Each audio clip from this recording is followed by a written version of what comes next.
Bonjour, bienvenue dans cette vidéo où nous allons voir pour qui s'adresse la psychomotricité et aussi pourquoi, quelles sont les raisons. Dans la vidéo précédente, nous avions déterminé le fait que la base de la psychomotricité, c'est l'union du corps et de l'esprit. Même plus, le corps et l'esprit forment une unité indissociable. Par conséquent, la psychomotricité va s'adresser aux petits, aux moyens et aux grands.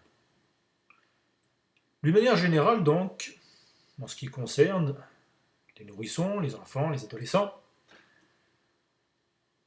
la psychomotricité s'adressera à ceux pour qui on a une inquiétude sur le développement, qui présentent des retards de développement, d'acquisition, d'apprentissage ou des problèmes de comportement. Mais aussi, elle pourra s'adresser à des enfants tout à fait normaux, pour lesquels on a simplement envie de leur apporter une stimulation précoce. Et là, on sera donc dans le cadre de l'éducation psychomotrice. Il ne s'agit pas d'en faire des enfants surdoués ou quoi, mais simplement favoriser un développement harmonieux. Pour les autres, donc, qui ont des difficultés, les signes d'alerte seront en rapport, bien sûr, avec les retards importants dans le développement psychomoteur. S'il ne s'assoit pas, s'il ne marche pas, s'il ne parle pas à l'âge requis, s'il ne communique pas ou s'il ne tient pas en place, mais quand même, il faut que ce soit significatif.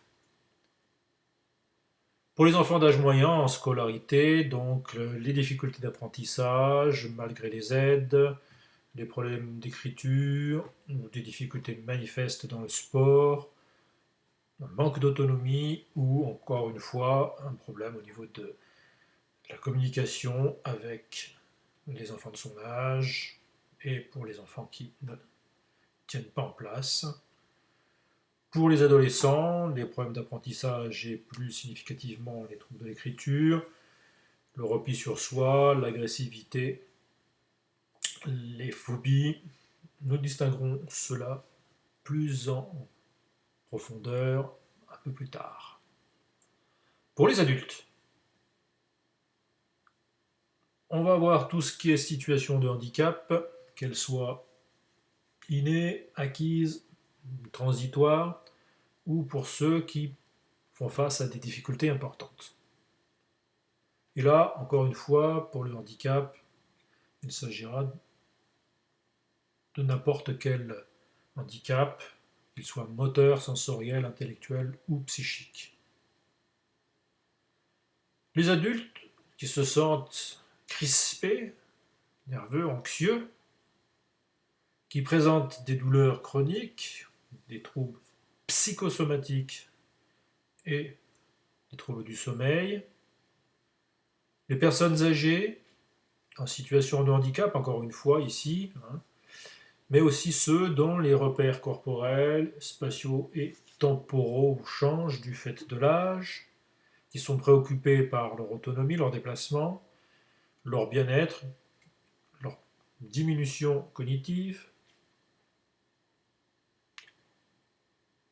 Alors, pour les généralités, la psychomotricité est encadrée par une parution au journal officiel du 6 mai 1998, et l'article 1 nous indique que la psychomotricité s'adresse dans le cadre de soins thérapeutiques, de rééducation, mais aussi de prévention ou de recherche de bien-être. C'est ce que nous avons vu précédemment. Par exemple, donc, pour l'éducation précoce et les stimulations psychomotrices, mais aussi pour la rééducation des troubles du développement psychomoteur ou les désordres psychomoteurs suivants les retards du développement, les troubles de la maturation et de la régulation tonique, les troubles du schéma corporel, de la latéralité, de l'organisation spatio-temporelle, les dysharmonies psychomotrices, les troubles tonico-émotionnels, de la graphomotricité, les maladresses motrices et gestuelles, comme les dyspraxies, la débilité motrice, qui n'est pas très joli comme terme, mais qui est marqué dans le journal officiel et qui est une vieille nomenclature qui nous vient de M. Dupré. Alors tous ces termes sont un peu techniques, nous les développerons dans une vidéo ultérieure. De façon plus précise maintenant, la psychomotricité, pourquoi? Et en ce qui concerne les jeunes enfants, nous avons vu que c'est tout ce qui est en rapport avec le fait de favoriser le développement, la guidance parentale, le conseil. On est dans le cadre de l'éveil. Et puis bien sûr, nous l'avons vu, tout ce qui est en rapport avec le retard de développement psychomoteur. Alors là, il s'agit quand même d'être précis. On va parler de troubles dans le développement psychomoteur lorsque le développement est strictement inférieur à 70% de développement normal. Par exemple, un enfant de 3 mois qui a un niveau de développement d'un âge de 2 mois, un enfant de 10 mois qui aurait un développement de l'âge de 7 mois, et un enfant de 2 ans qui aurait le développement d'un enfant de 16 mois. Bien sûr, il faut avoir en tête le développement psychomoteur de l'enfant normal, ce qui bien sûr est une spécialité du psychométricien, et dans les exemples que vous voyez ici, eh bien, on va partir du principe qu'il y a certaines étapes importantes et que là, elles sont complètement dépassées. À 10 mois, un enfant doit tenir assis puisqu'on considère qu'il tient assis à 9 mois et un enfant, normalement, à 16 mois, il doit quand même marcher. Et si à 24 mois et à 2 ans, il ne marche pas, c'est qu'il y a quand même un problème. Donc, également, aussi, les absences, les retards importants de communication ou d'interaction, là encore, le pourcentage est tout valable. Dans le cadre de la prématurité importante, qu'il faut accompagner, suivre, surveiller, et bien sûr, encore une fois aussi, pour toutes les situations de handicap, les pathologies, qu'elles soient motrices, génétiques, métaboliques, les encéphalopathies par exemple, les infirmités d'origine cérébrale, myopathie, la surveillance dans le cadre de la suspicion du trouble du spectre autistique, les atteintes sensorielles, les malformations, la maltraitance, évidemment. La nature est très ingénieuse pour trouver toutes sortes de pathologies et cette liste, bien entendu, n'est pas exhaustive. En tout cas, les inquiétudes parentales sont toujours importantes à écouter, à être prises en considération. Ce sont les recommandations de la Haute Autorité de Santé. Et aussi, dans tous les cas, on aura une guidance parentale, que ce soit pour le développement normal, l'éveil dont nous avons parlé, mais aussi pour l'accompagnement à ce moment-là dans les troubles, quels qu'ils soient. Pour les enfants donc un peu plus âgés, encore une fois, pas toutes les pathologies sont concernées, les retards de développement et les troubles. Alors, les troubles sont nombreux. Il y a les troubles du développement, c'est-à-dire tout ce qui est hétérogène, il va se développer beaucoup sur le plan moteur et très peu sur le plan social, ou l'inverse. Les troubles du développement par rapport au potentiel, c'est-à-dire il est surdoué, mais à ce moment-là, il y a une hétérogénéité dans le développement, donc il peut être extrêmement doué sur certains points, et puis par ailleurs, il accumule des lacunes, donc les hétérogénéités sont toujours à prendre en compte. Les troubles des coordinations, qu'on appelle donc maintenant les TDC, c'est-à-dire les troubles de coordination qui n'auront pas d'origine métabolique ou cérébrale. Les troubles de l'attention-concentration, qu'on appelle communément troubles déficitaires de l'attention avec ou sans hyperactivité, d'où la barre entre le A et le H. Tout ce qui est en rapport avec le trouble anxieux, l'estime de soi, les phobies scolaires qui sont classées comme des anxiétés sociales, les problèmes au niveau de la latéralité, de l'orientation, les problèmes bien sûr graphiques, de comportement, des acquisitions scolaires. Tous ces troubles, bien sûr, hein, ne sont pas isolés, ils peuvent être en correspondance les uns avec les autres. Par exemple, un problème d'écriture peut provenir d'un problème de coordination ou un problème de trouble anxieux. Et si les parents, encore une fois, hein, nous revenons sur ce fait, qui est une indication conseil de la Haute Autorité de Santé, si les parents ont des doutes, hein, qui constatent même certains troubles, ils peuvent faire la démarche d'aller voir ou de se faire conseiller par un psychomotricien. Comme c'est souvent le cas, plus on s'y prend tôt, plus on a des résultats, et il vaut mieux intervenir sur une suspicion de trouble et constater qu'il n'y a rien plutôt que de rien faire et qu'un trouble s'installe. Notons également dans le fait d'adresser chez un psychomotricien, cela peut se faire par des proches et bien entendu aussi par tous les personnels de l'école et du reste, les instituteurs conseillent souvent, adressent souvent. Pour les adolescents, la majorité des troubles qu'on va observer vont prendre une autre dimension à l'adolescence. Pour le reste, les problèmes qu'on va voir à l'adolescence et qui peuvent faire l'objet de la psychomotricité seront liés aux modifications corporelles qui sont souvent difficiles à vivre chez les adolescents. Alors bien sûr, encore une fois, hein, toutes les pathologies, toutes les situations de handicap, les retards intellectuels, les difficultés praxiques, c'est-à-dire la maladresse, alors là, encore une fois, hein, il faut qu'il y ait quand même un certain degré, les problèmes d'organisation, les fonctions exécutives. Faut-il le rappeler, hein, tout ce qui est en rapport avec l'hétérogénéité de développement, donc un adolescent qui se développe très bien sur le plan moteur et pas sur le plan social, ou l'inverse. Lorsqu'il y a une dichotomie entre le développement de l'affectivité et le développement intellectuel, ce qui est souvent le cas chez les hauts potentiels qui ont des difficultés, donc ils ont un très haut équipement sur le plan intellectuel et une immaturité affective, une difficulté dans la gestion des émotions. Chez l'adolescent, on va trouver maintenant la schizophrénie, qui n'apparaît pas chez le jeune enfant, avec des idées délirantes, des hallucinations, tout ce qui est désorganisation de la pensée, du discours, du comportement. Bien sûr aussi les troubles des conduites alimentaires, anorexie, boulimie, qui sont considérés comme des troubles de l'image du corps. Les troubles anxieux, avec les conduites importantes hein, d'évitement, les soucis dans la résolution des problèmes, compréhension des consignes, avec des états d'hébétude, et puis malheureusement aussi tout ce qui est en rapport avec la dépression de l'adolescent.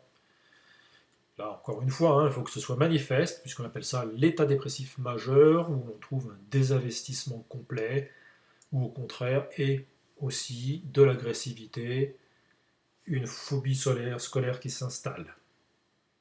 Les tentatives de suicide et les conduites à risque, les problèmes d'attention, d'inhibition, qui sont là en rapport avec le couple impulsion-inhibition. Ici, il apparaît comme étant isolé, mais évidemment, de nombreux troubles peuvent amener des inhibitions, peuvent amener de l'agitation. C'est pourquoi il est important de faire la part des choses et le psychomotricien est spécialisé justement pour faire le tri dans tout ça. Encore une fois, là ici, le décrochage scolaire peut être dû à de nombreux facteurs, mais pour ce qui est de ce qu'on appelle le trouble de l'apprentissage scolaire, on aura une espèce de trouble en bouquet, comme le trouble de l'écriture, mathématiques, géométrie, attention, concentration, organisation, lenteur, difficulté à se repérer dans le temps et l'espace, angoisse de l'échec, qui est généralement due aux facteurs précédents, manque de confiance en soi et acceptation de l'effort compliqué.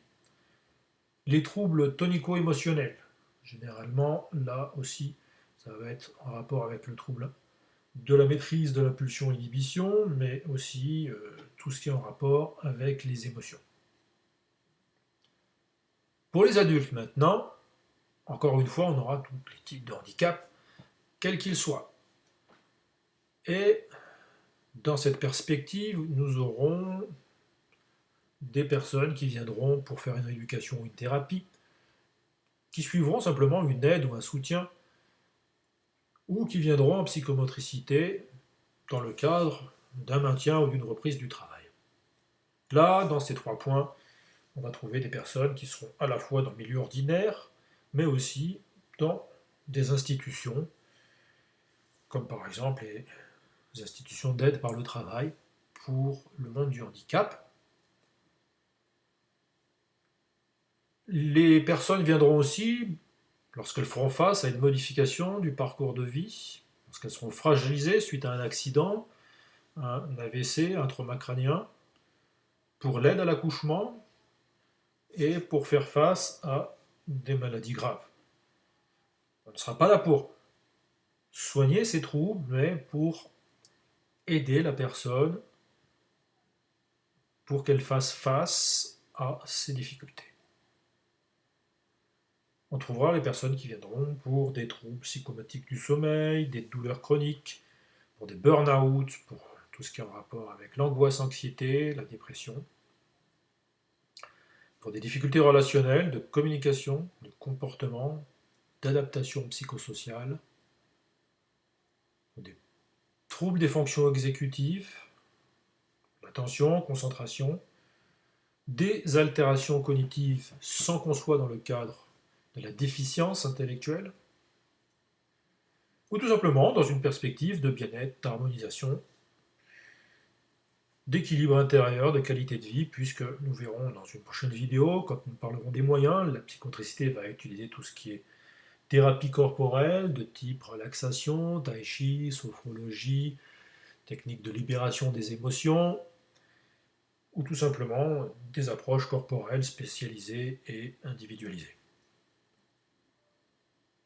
Pour les personnes âgées, encore une fois, tout ce qui est en rapport avec le handicap, non pas que le psychomotricien intervient que dans le handicap, mais on va dire quand même assez souvent.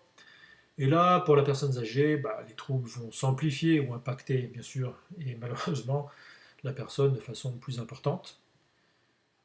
Et sans qu'on soit dans le domaine du handicap, là il s'agit du vieillissement normal et qui peuvent entraîner des pathologies qui sont inhérentes à l'âge, comme les AVC, les Parkinson ou toutes les pathologies neurodégénérescentes, comme Alzheimer, qui n'est qu'un simple exemple. Les déficiences visuelles, elles sont assez vastes, des MLA, glaucome, rétinite, myopie forte, cataracte, les pertes auditives, les troubles de l'équilibre, les maladies rhumatoïdes et les maladies métaboliques. Dans les pathologies avérées, comme par exemple Parkinson, Alzheimer, la DMLA, on ne va pas soigner le problème, mais aider la personne à y faire face, à trouver des solutions. On sera donc soit dans le réadaptatif, soit dans le palliatif, en l'aidant à développer des autres sens, à retrouver le plus de capacités possible. Donc on sera dans le fait de compenser l'autonomie, l'indépendance face aux pertes liées à l'âge et qui sont source de souffrance. Donc là aussi l'accompagnement sur le plan psychologique va jouer un grand rôle.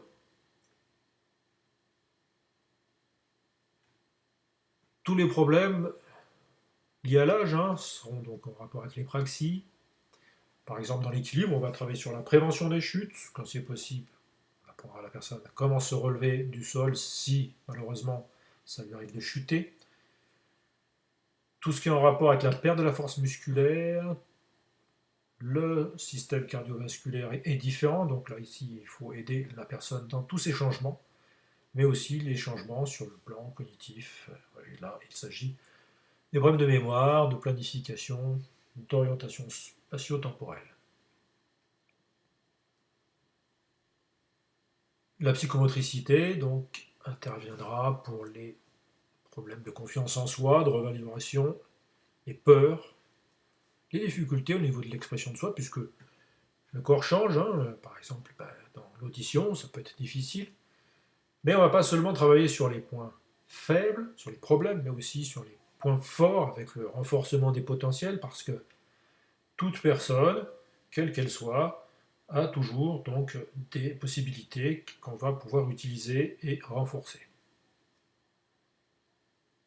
Parlons aussi bien sûr du dépression, du syndrome de glissement qui est assez fréquent, malheureusement chez les personnes en situation de difficulté aussi et qui voient leur capacité s'estomper, leur échapper. Les troubles du schéma corporel, faut-il le citer, hein, la personne âgée a une perte, une diminution des sensations tactiles, une perte de cette notion d'enveloppe corporelle, du fait de moins de sensations, elle a une perte de ses limites, elle a des raideurs et des troubles du tonus. On voit souvent des troubles de la relation, de la communication, qu'elle soit verbale ou non verbale. Merci de votre attention.